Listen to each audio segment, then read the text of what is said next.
के बाद जिस तरह से एम पॉक्स ने भारत में दस्तक दी है वह चिंता जाहिर कर रही है। मंकी पॉक्स नाम की यह बीमारी विदेश से लौटे एक व्यक्ति में पाई गई है। उस व्यक्ति को अभी दिल्ली के एक अस्पताल में आइसोलेट किया गया है और खून के नमूने के जांच के लिए लैब में भेज दिया गया है। दरअसल पिछले बार जब कोरोना का दौर आया था, कोरोना की बीमारी आई थी, तो 70 लाख लोगों की मौत दुनिया भर में हुई थी, जिसके बाद लोगों में दहशत व्याप्त है कि जिस तरह से कोरोना ने कहर बरपाया था, ठीक उसी तरह से कहीं मंकी पॉक्स कहर न बरपा दे। हालांकि सरकार ने इसकी तैयारी कर ली है। दिल्ली के 3 अस्पतालों को आइसोलेट सेंटर बना दिया गया है और जो विदेश से लौटे हैं उसको स्क्रीनिंग के लिए WHO ने चेतावनी दी है। हालांकि यदि इसकी शुरुआत भारत ने नहीं की है, लेकिन एक व्यक्ति में लक्षण दिखाई देने के बाद उस व्यक्ति को दिल्ली के एक अस्पताल में आइसोलेट किया गया है। उसके खून के नमूनों की जांच लैब में भेज दी गई है। मंकी पॉक्स एम पॉक्स का लक्षण उस व्यक्ति में दिखाई दे रहा है। आपको बता दें कि एम पॉक्स अभी अफ्रीकी देशों में काफ़ी जोर शोर से फैला हुआ है। वहाँ इस बीमारी से लगातार संपर्क में लोग आने के बाद बीमार पड़ रहे हैं, उनकी मौतें हो रही है। और इसके बाद भारत सरकार के स्वास्थ्य मंत्रालय इस पर कड़ी नज़र रख रही है। स्वास्थ्य मंत्रालय ने राज्य सरकार को हिदायत दी है कि विदेश से लौटे लोगों की स्क्रीनिंग कराएं।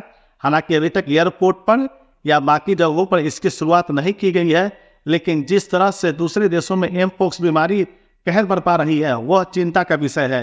और लोगों में यह डर सता रहा है कहीं कोरोना की तरह या महामारी फैलने के बाद सरकार जो लॉकडाउन और बाकी जो स्थिति उठाती है कहीं ऐसा ना हो जाए, क्योंकि जिस तरह से bird flu, swine flu, H1N1 जिस तरह से लोगों के ऊपर कहर बरपाया, मौत बनकर बरसी, कहीं वो दौर ना आ जाए। क्योंकि जिस तरह से वो दौर था, लोग बीमार पड़ रहे थे और दवा काम नहीं कर पा रही थी। आपने देखा होगा कि पिछली बार बहुत सारे डॉक्टरों ने हमें बताया कि पहले हम लोग पैरासीटामोल 500 देते थे, लेकिन जब कोरोना का दौर आया और बीमारी बढ़ती गई 650 mg तक पैरासीटामोल लोगों को खिलाया गया। बावजूद इसके लोगों का बुखार नहीं उतर रहा था, लोग स्वस्थ नहीं हो पा रहे थे। जो स्वस्थ होने का दर था 2 से 3 दिन, वो 5-6 दिन तक लग जा रहा था। ऐसी स्थिति आने के बाद एक डर का माहौल है, क्योंकि भारत में जिस तरह से कोरोना ने कहर बरपाया था, खासकर शहरी इलाकों में, और मौत लगातार हुई थी, और आज भी यह लोगों के मन में डर पैदा कर रहा है।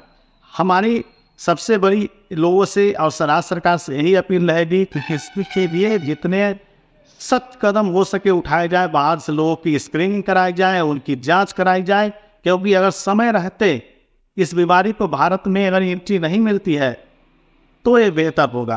क्योंकि जब एंट्री मिल जाने के बाद जो मौत का कहर बीमारी का भारत में फैलता है, उसे रोक पाना किसी के लिए सक्षम नहीं है। स्वास्थ्य विभाग, स्वास्थ्य मंत्रालय लाख तरह के दावे करें, लेकिन जो हकीकत थी, जो तस्वीरें हमने आपको दिखाई थी वर्ष 2020 के बाद 2021 में, वो रूह कपा देने वाली थी। जो स्थिति भारत में बन गई थी कोरोना की, उससे लोग डर सह में गए थे, और वही दौर को याद करके आज लोग डर जा रहे हैं।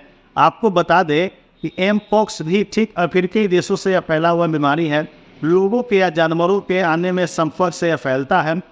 सिर में दर्द, बदन दर्द और चेहरे पर छोटे छोटे चकत्ते हो जाते हैं, इस तरह के उसके सिम्टम हैं। और इस तरह के सिम्टम होने पर अपने नज़दीकी डॉक्टर से तुरंत संपर्क